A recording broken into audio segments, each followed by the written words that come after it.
વિદ્યાકુલ મતલબ સ્કૂલ અને વિદ્યાકુલ ક્યાંય ઓફલાઈન કોચિંગ નહીં, તો વિદ્યાકુલ તમારા લાઈફમાં કઈ રીતે એ રોલ પ્લે કર્યો રિઝલ્ટ લાવવા માટે? વિદ્યાકુલે ઘણો મોટો રોલ પ્લે કર્યો હતો અને સૌથી વધારે સ્કૂલ અને એના પછી વિદ્યાકુલ જ રહેતું મારું. હું 8મા સુધી કોઈ કોચિંગમાં નહોતી જતી, ત્યારે સ્કૂલમાં ક્લાસમાં ફર્સ્ટ આવ્યો હતો. પછી જ્યારે 9થમાં મને ખબર પડી એટલે મેં જોઈન કર્યું હતું અને પછી આખી સ્કૂલમાં ફર્સ્ટ આવ્યો.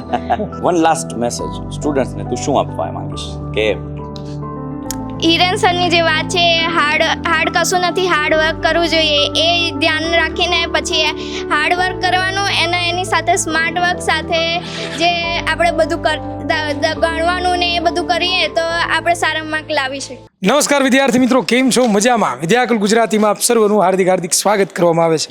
વિદ્યાર્થી મિત્રો, ધોરણ 10ના જે રિઝલ્ટો છે એ આવી ચૂક્યા છે અને આ ધોરણ 10ના રિઝલ્ટોમાં ઘણા બધા જે બાળકો છે એમણે પોતાનું સર્વસ્વ હોમી દીધું છે અને હોમી દીધા પછી એમને જે ઝળહળતી સફળતા પ્રાપ્ત થઈ છે, એવા જ એક વિદ્યાર્થી આપણી સાથે જીનલબેન છે, જેમની પાસે આજે આપણે જાણવાનું છે કે કેવી રીતે છે એમણે સરસ મજાની તૈયારી કરીને આવું સરસ મજાનું પરિણામ પ્રાપ્ત કર્યું. તો પહેલાં તો આપણે એમનું પૂરું નામ અને એમને કેટલી ટકાવારી પ્રાપ્ત કરી છે અને કયા વિષયમાં સૌથી વધારે માર્ક્સ છે એના વિશે જાણવાનું છે.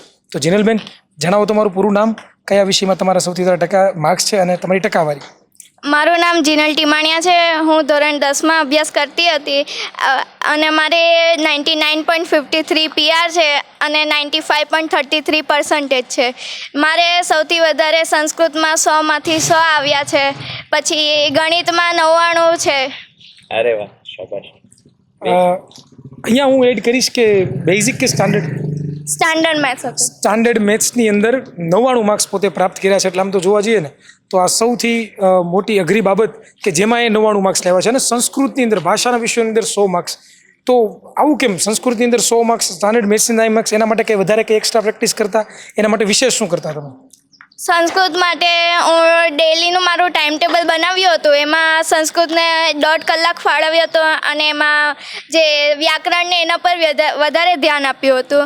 અને ગણિતનું જે હતું એમાં એના 2 કલાક ફાળવ્યા હતા અને દરરોજે દાખલા અને એની પ્રેક્ટિસ કરતી હતી. Okay, very good. જો મેં તમને કીધું હતું ને કે હંમેશા માટે તમે જેને ટાઈમ આપો છો ને એ વસ્તુ તમારી થાય છે. અને એમણે સંસ્કૃતને પણ ટાઈમ ઇક્વલી આપ્યો છે. ઘણા બધા એવું કહેતા હોય છે કે સંસ્કૃત જેવા ગુણ વિષયમાં છેલ્લે તૈયારી કરી લેવાની હોય, પણ આ બેને શું કીધું કે હું 1.5 કલાક દરરોજ એમના માટે ફાળવતી. અને આ જ 1.5 કલાકે ફાળવવાને કારણે સંસ્કૃતની અંદરથી છે એ 100માંથી 100 માર્ક્સ છે એમણે પ્રાપ્ત કર્યા છે.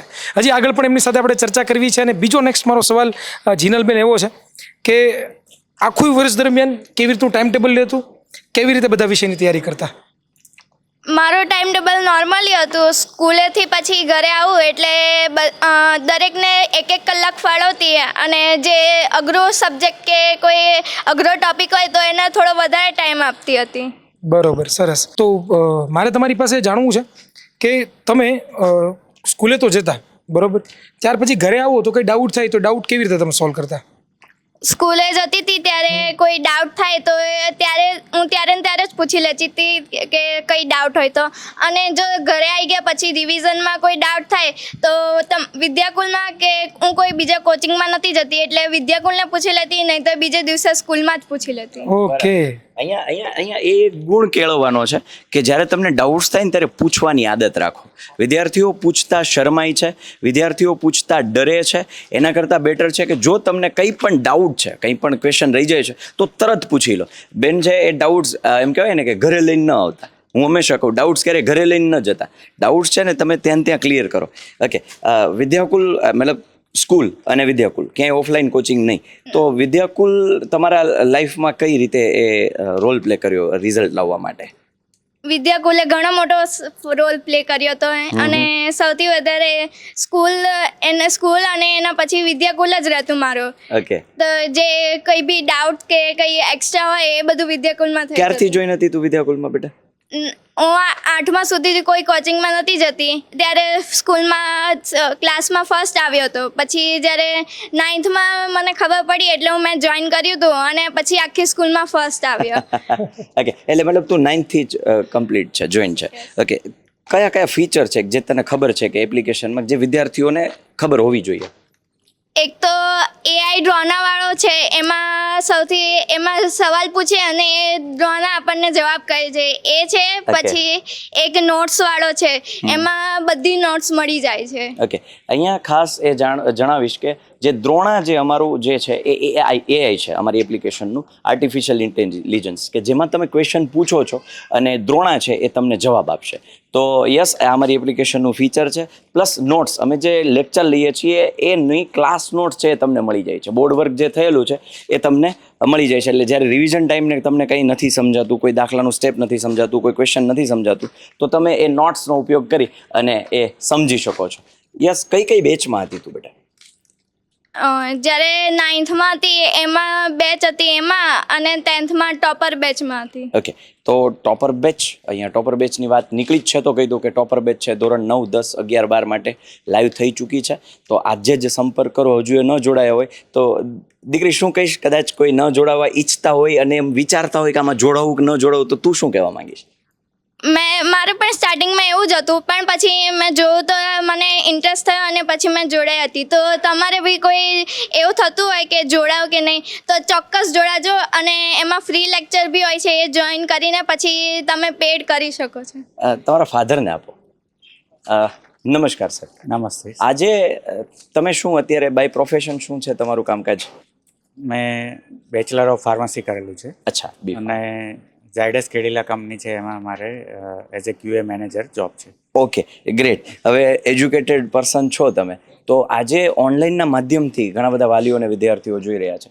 તો તૈયારીઓ માટે અને વાલીઓને કઈ બાબતનું ને વિદ્યાર્થીઓને કઈ રીતની બાબતનું ધ્યાન રાખવું જોઈએ 10માની બોર્ડની તૈયારીમાં, તો એના વિશે તમે જણાવો. તૈયારી માટે દરેક વિષય ને પૂરતો સમય મળી શકે, દરેક વિષય ઉપર વિદ્યાર્થી ટાઈમ લઈને સ્ટડી કરી શકે. એના માટે સ્કૂલ સિવાય બી એને 6 થી 7 કલાક જેવું અથવા તો મિનિમમ ધ્યાન આપવું પડે છે. તો એ જો એને ઓફલાઈન કોચિંગ કરશે નો ડાઉટ, તો આવવા જવાથી લઈને એને લેવા મૂકવાનો ટાઈમ જે છે એ કન્ઝ્યુમ થશે. બરાબર છે. અને થોડા અલગથી બી ઓફલાઈન ક્લાસીસમાં ફ્રેન્ડ સર્કલથી લઈને પેલું હોય છે એ ટાઈમ જતા હોય છે. હા, બરાબર છે. એનો એક બેનિફિટ અમને ઓનલાઈન માધ્યમથી મળ્યો છે કે ઘેર બેઠા બહુ જ સરસ એમને એજ્યુકેશન મળ્યું છે આપણા ઇન્સ્ટિટ્યૂટ તરફથી, વિદ્યાકુલ તરફથી. તો એના માટે ખૂબ ખૂબ આભાર છે સર. જનરલી કેવું થાય છે સર કે જ્યારે વાલીઓ છે ને એ ઓનલાઈન ઉપર ભરોસો મૂકતા ડરે છે, તો એ માટે વાલીઓને તમે શું કહેશો? વાલીઓને કહેવાનું એ થાય છે કે ભાઈ સ્ટુડન્ટ જે છે એનું તમે પરફોર્મન્સ જો રેગ્યુલર બેઝિસ પર ચેક કરતા રહેશો તો એનો તમને ગ્રેજ્યુઅલી ખ્યાલ આવતો જશે કે આનું પરફોર્મન્સ ઇનિશિયલ સ્ટેજમાં આટલું હતું, નેક્સ્ટ સ્ટેજમાં આટલું વધ્યું છે, એના પછી આટલું વધ્યું છે. તો એના બેઝ ઉપર તમે જજમેન્ટ લઈ શકશો કે ઓનલાઈન ક્લાસીસથી એને બેનિફિટ થાય છે, તો એ પછી આગળ કન્ટિન્યુ કરી શકે છે. ઓકે, કારણ કે એક એને પોતાને જ વાલીને ખ્યાલ આવતો જશે. જે રીતે ચેક કરતા રહેશે ટાઈમ ટુ ટાઈમ, વીકલી છે કે મંથલી બેઝિસ પર, તો એને ખ્યાલ આવશે તો એ આગળ પછી કન્ટિન્યુ કરીને એમાં જોડાઈ શકે છે.